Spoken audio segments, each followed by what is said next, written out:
I've actually seen that on Skoolie Planet before. People are like, just finished my Skoolie build.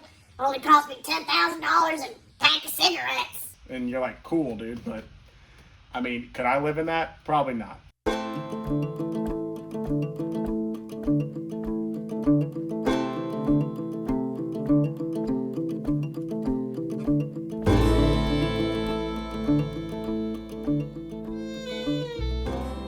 Okay guys, what's going on? Cody from Escapade Made. So I'm here in the bus today. It has been a hot day, but yeah, so basically I wanted to come to the bus and talk about arguably the most important part about converting a Skoolie, which is budget. So like, how much are you gonna spend on this? What are you gonna spend money on? What are you not gonna spend money on? Honestly guys, if you nail this, then I mean, the Skoolie build is honestly the easiest part. The hard part for anybody completing this, and the number one reason why people end up quitting their school bus build, is because of funds. So anyways, I have created this little spreadsheet here, which I'll be more than happy to send out to you if you guys would like me to. That just goes over just the different bus expenses that you can expect to incur while you're converting your bus. Now, as you can see on this bus expenses, there is a low end of what you can expect to pay for something, and then there's a high end. So obviously, just like anything in life, I usually like to cut it down the middle. I'm gonna go through this list right here.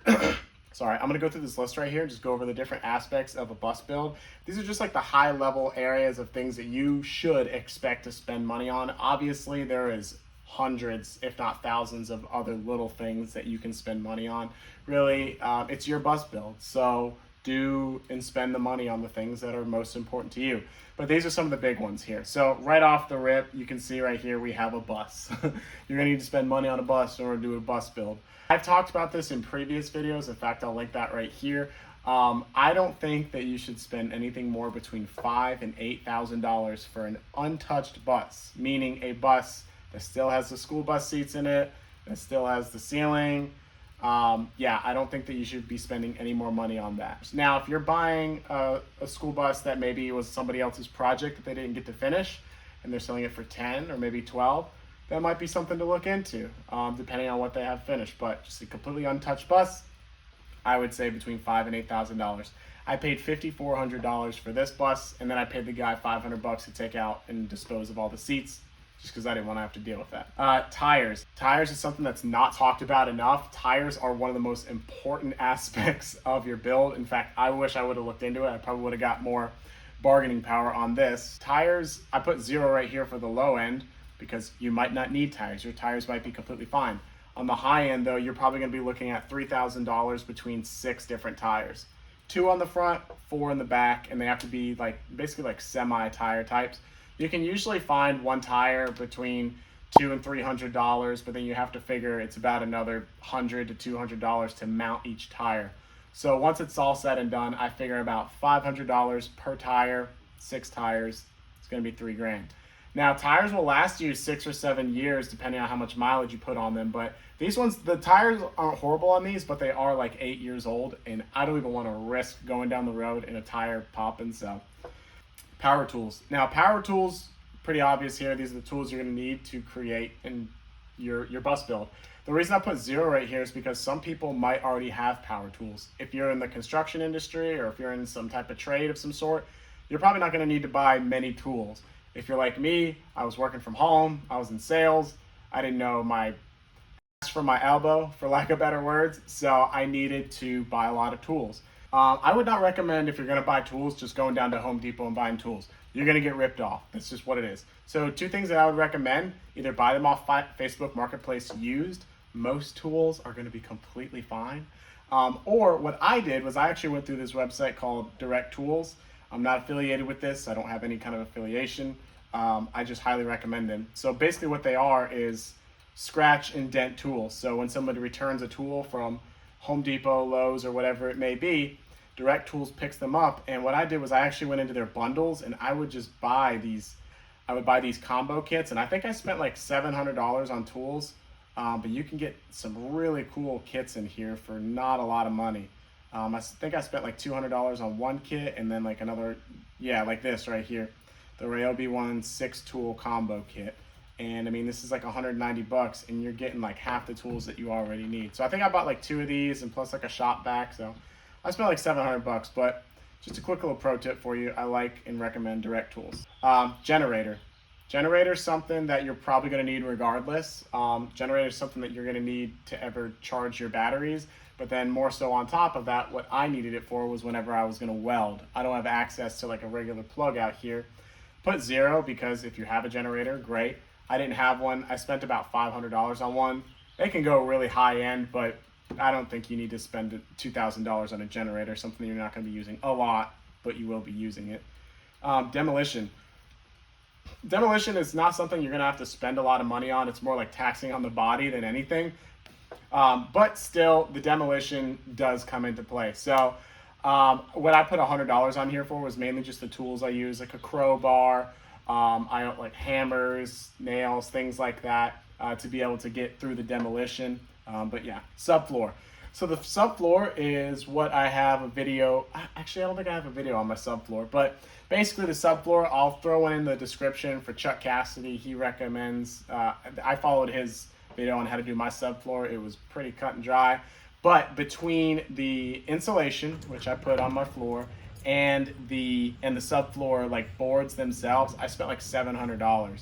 So you can go very cheap on the subfloor, or you can go really expensive on the subfloor. I've seen people put $2,000, $3,000 into a subfloor that, you know, they have heat or cooling in their like subfloor. I'm not that big into it. I just mainly need to make sure that like the floor is flat and it's insulated. So I spent a decent amount on the insulation, not the insulation, but the foam board. And then they make boards specifically for subfloors that are like made for that. So I wanted to spend an extra money. You could get just like regular plywood, but I wanted to spend the extra money. I think it's like called marine grade plywood. So that's what I use. Sheet metal. Sheet metal is something that I went really expensive on. Maybe I shouldn't have. Here's a little pro tip for you. You're gonna need sheet metal at some point in your build, whether you're covering something up, putting something on. I didn't realize it. I never worked with sheet metal before this build, but I do now. When you're taking off your ceiling frames, don't throw away that metal. Hold on to that, okay? So, sheet metal. Whenever I took down all my windows and put up my my RV windows, I had to buy all this 18 gauge sheet metal, and it was about $2,000 for me. Now, if you're gonna do a roof raise, you could probably go ahead and double that. There's a guy on here, I'll link that video as well. He has a really good video on a complete cost breakdown of a roof raise, and I think his came out to like $3,000 or $4,000 between all the sheet metal and the rivets and everything like that and the amount of time. So yeah, so if you have the money for it, by all means do a roof raise in, yeah, sheet metal. So windows, you can go expensive on windows or you can go super cheap. So I put 0 here for if you're gonna keep your bus windows, by all means, you don't have to worry about windows. Me personally, mine were leaking a lot and I didn't wanna have to go through that again. So I removed all my windows. Now, I didn't get double pane RV windows. I feel like I'm going to regret that down the line, but for now, I just have single pane. Mine were, I have 6, and they were like $200 a pop plus tax, so it was like $1,200 to $1,500. You can spend a lot of money on RV windows. I know some that go for like $300, $400, $500 a pop. I don't want to spend that much money. I mean, it's a window at the end of the day, so maybe that's my hot take, but you can spend a lot of money on windows. Insulation. So between my foam board, my spray foam, and I'm not going to do any fiberglass, I'm probably, because I plan on spray foaming this entire bus for my insulation, I'm probably going to spend about $2,000 to $3,000 on the spray foam. Now that price is going to change depending on what kind of insulation you use. If you want to just go with like regular good old house fiberglass insulation, I've seen people do that, you can do that, but the R value, or basically the power of the insulation, is really low. So I want to make sure when it's hot out, it's cool in here, and when it's cool outside or cold outside, it's hot in here. I want to make sure that my insulation is tip-top shape, and that's something I'm willing to spend the money on. It's going to pay dividends in the long run. So I've gotten a few quotes already, and I'm looking probably between $1,500 to like $3,000 depending on when they come and what they do. So electrical. So by electrical on this one, I mainly just means like all your little switches and stuff like that. So 120 volt switches, 12-volt switches, the outlets, little outlet boxes, the wires, the wire nuts, switches, stuff like that. I'm probably going to be spending anywhere from $200 to $600 on that. So I don't plan to spend a lot on that. I would say on the electrical portion like that, anywhere from $200 to $600. Now, right below that is solar. Whew, there could be a whole entire video on solar. But I think that my solar is going to come out to about $5,000. Now, when I'm saying solar, I'm meaning the panels, the batteries, the converters, like what kind of converter you want, whether you want I think they make a 3,000 watt converter, 2,000 watt, whatever it is, your charge controllers, your wiring, what gauge wiring that you're going to be using. I know for my 120 volt, I'm probably going to be running, I think it's 10-2 or 12-2 for 120 volt, and then you want a certain gauge for your 12 volt. So I know on the low end, if you just kind of want to do like a bare bones build, you probably get away with $1,000 between like one solar panel, one battery, one charge control, like very, very minimally. For me, I want to be able to be out in the bush, out in the wild for a few weeks, maybe even like a month at a time, because I want to be able to save some money. I don't want to be paying rent or RV, rent. So I want to be able to be out there for a month or so at a time. So I want to have some pretty intense solar. Right now I have 1,200 watts that I bought, 6 200 watt panels, and then I'm going to have the batteries and whatnot. So yeah, I plan on probably spending between my batteries and everything about $5,000 on my electrical solar setup. All right, plumbing. So for plumbing, what I consider to be plumbing would be pipings, fittings, my fresh and gray water tanks, my shower pan, my sink, anything plumbing related. I'm going to try my darndest to not spend a lot of money on that. So I'm hoping to spend between $500. Realistically, I think I'll probably end up spending like $1,500 on piping, fittings, and plumbing. And I know a lot of that is going to be just like trial and error, because I'm not a plumber. So I know anytime you don't know something, you usually spend a little bit more than what you expected. So I'm hoping I land somewhere in the middle there. My mini split. So I'm really back and forth on the mini split. I want an AC. Some people don't even care at all about AC. If you're going to be staying up in Montana year round, you probably don't need AC because it's cold during the winter and it's nice and mild during the summer. I plan on going to like Arizona or like maybe even Mexico, who knows, but some pretty hot places. So I have a lot of friends and family in Florida. That's probably where I'll end up actually, Florida. I want AC. AC is a must. I also have dogs. They need to be cool too. So I've seen some like off-brand ones on Amazon for like $500. I'm on the fence with that. Everyone swears up and down by Pioneer brand AC mini splits. I know Chuck Cassidy loves that.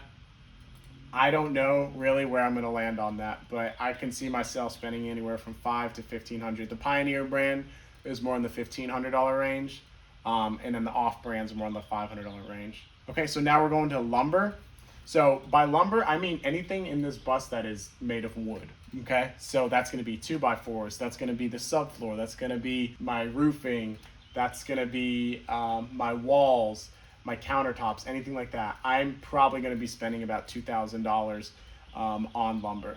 You can go very minimally. You don't have to take out the ceiling right here. You don't have to do anything like that, but for me personally, my lumber is probably going to be a decent amount. So anything wood related, I'm thinking I'll probably spend about $2,000. Okay, and then these are just some of like the little creature comforts, and we can kind of blow through these. RV stove, refrigerator, roof fans, cabinets, diesel heater. These are all what I would consider to be like your appliances minus cabinets. So with appliances, when it comes to appliances, you can really go all out or you cannot go all out. Really, what's most important to me is reliability. So if reliability is most important to me, because I plan on being in this bus for at least the next 2, 3, 4, 5 years, I want to make sure that I'm not going to be replacing these appliances. So I don't mind to spend, $600, $700 on an RV stove, or $600-700 on a refrigerator, or a roof vent fan. So that's just my take on that. You can go super cheap, and by super cheap I basically mean used. Go off Facebook Marketplace, by all means do that. Be careful when it comes to refrigerators. I know a woman, I followed her on Instagram, her bus burned down because she had an old secondhand refrigerator that caught fire in the middle of the night when she wasn't in her, thankfully she wasn't in her bus, so her bus just caught fire and burned down. So that sucked. Paint. So paint, I've already kind of gone over this, but you can go all out with a paint job, or you can go in with nothing. So like $100 spray can paint job, by all means go for it. For me, I want this bus to be, I don't want it to be beautiful, I just want it to be presentable. So I'll go into a haul on my paint. I've already bought all the paint, but I spent about $1,000. In fact, there's a YouTube channel, I can't think of his name, I'll link it below. He has an amazing tutorial on how to buy, prep, paint, and finish when you paint a school bus. It's like a 3-video series. Amazing. So we'll do that. Registration. For me, I'm in South Carolina. I've looked online. This thing is not going to be a lot. I think it's only going to be like $100 to get it registered in South Carolina. And then insurance. Insurance is the big one, which I'll go into that whenever I cross that video. I've seen people, it really depends on the type of insurance that you get. You go commercial insurance, it's going to be expensive. If you go with a personal policy and register this like it is a motorhome, it's usually not that expensive. Obviously, this depends on your state. I'm thinking that I'm not going to be spending more than $100 a month on it, so that comes out to about $1,000 to $1,200 per year. I'm thinking my insurance is going to be anywhere from like $50 to $100 per month to insure this bad boy. Obviously, that depends on your coverage types, your state, what's in it, how much coverage you want, whatever. So take all that with a grain of salt, but I'm figuring out on the high end about $1,000 a year. And then guys, last and most importantly, miscellaneous. There's stuff in here that like, you don't know what you don't know, right? You don't know what you don't know. So there's going to be certain things where like I probably spend more on, and there's going to be certain things where I probably spend a lot less on than I anticipated. So I'm thinking that there's probably going to be about $2,000 that's unaccounted for that I just got to kind of go to the wind here. So let's tally all this up. If you buy a bus and plan on doing a Skoolie conversion on the low end, you would look at spending about $10,850. I've actually seen that on Skoolie Planet before. People are like, just finished my Skoolie build, only cost me $10,000 and a pack of cigarettes. And you're like, cool, dude, but I mean, could I live in that? Probably not. I'm a little bougie when it comes to certain things. So, but it really just depends on whatever you want to, however you want to live. So on the high end, I'm kind of scared about this. It's looking like $40,000, $40,350. That actually sounds about right. Right now, I think I'm tallied up on this bus so far. I'm like 17 grand into this. I planned on spending another 15. So I planned on being right at like $30,000 to $35,000. If everything doesn't go to plan and I end up spending a lot of money on the high end on all these things, it'll turn out to be $40,000.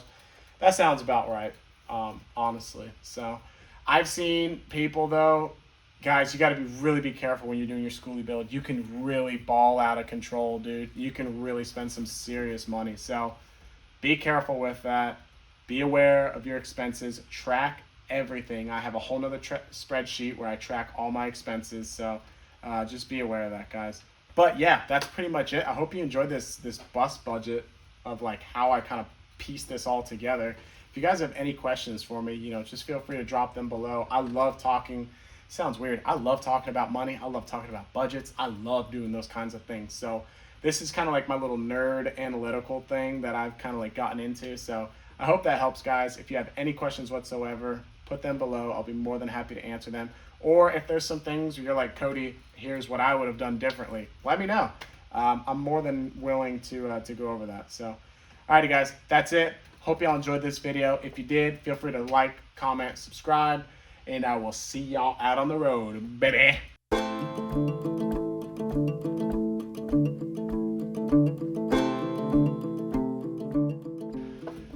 Also, I'm like really hot. Like it's like 8:30 at night and it's like 95 degrees and it's humid too. So